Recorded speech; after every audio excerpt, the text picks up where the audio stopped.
10 نکته مهم میخوام بهت بگم برای شروع سال دانشگاه. اما دوتای آخرش واقعاً میتونه مسیر آیندت رو تغییر بده. پس تا آخر همراه من باش. 1. اول از همه آدم‌ها رو زود قضاوت نکن. خیلیا تو ترم اول یه جور دیگه خودشونو نشون میدن. اما با گذر زمان ذات اصلیشون روشن میشه. 2. از روزای اول منظم باش. توی کلاس، جزوه برداری، حتی خواب و بیداری.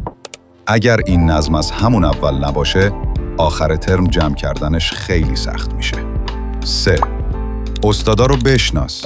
هر کدوم روش خاص خودشونو دارن. یکی روی حضور و غیاب حساسه، یکی روی پروژه.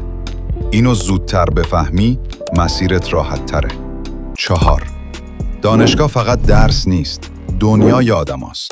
ارتباط بساز. همین ارتباط ها میتونه در آینده شغلی یا حتی زندگی شخصیت بهت کمک کنه. 5. سعی کن تنها نمونی. جمعای خوب و دوستان سالم پیدا کن.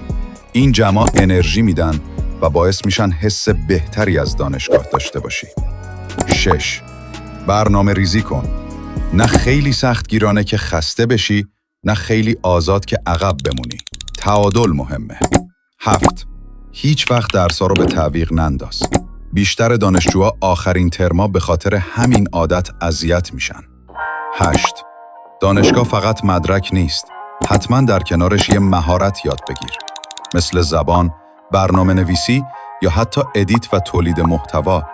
این مهارت آیندت رو میسازه. 9. ورزش رو هم جدی بگیر. ورزش فقط بدن رو نمیسازه، اعتماد به نفس میاره. همین اعتماد به نفس توی دانشگاه و بعدش خیلی به کارت میاد. 10. و در نهایت، دانشگاه بهترین زمان برای شناخت خودته. تجربه کن، اشتباه کن، یاد بگیر. ولی سعی کن خود واقعیت رو پیدا کنی، نه چیزی که بقیه ازت انتظار دارن.